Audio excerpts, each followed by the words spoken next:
Voilà, je te montre un exemple, par exemple pour le mot-clé acheter croquettes pour chien. Tu t'apprêtes à publier sur ton site un article de blog ou une page sur laquelle tu as passé du temps et pour laquelle tu as optimisé tout ton SEO, mais tu t'apprêtes aussi à faire l'erreur de débutant la plus commune.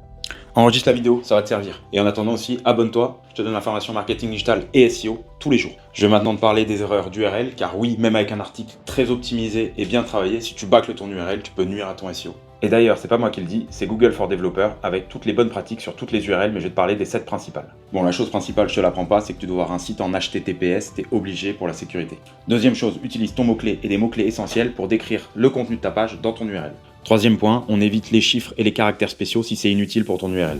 En quatrième, il faut séparer tes mots par des tirets et non par des underscores. En cinquième, essaye de faire des URL courtes, on évite ainsi les mots-clés superflus, le, la, etc. Sixième point, structure tes URL de manière hiérarchique pour montrer l'organisation sur ton site. Par exemple, pour le blog, tu vas mettre blog/article. Pour les produits, tu vas avoir product/produit. Enfin, septième point, et sauf si c'est vraiment nécessaire, on évite de mettre une date dans son URL. On garde ainsi son article evergreen et on évite d'avoir quelque chose de temporel.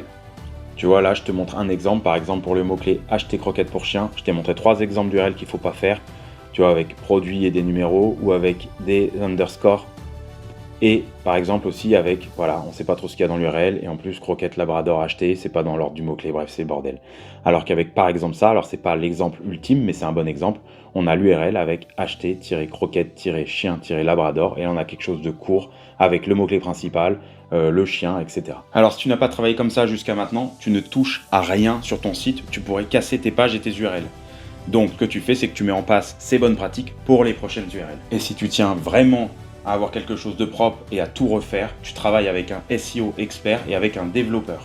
Vous bosserez ensemble par exemple sur des redirections, mais tu ne le fais surtout pas seul, je le répète, tu pourrais casser ton site.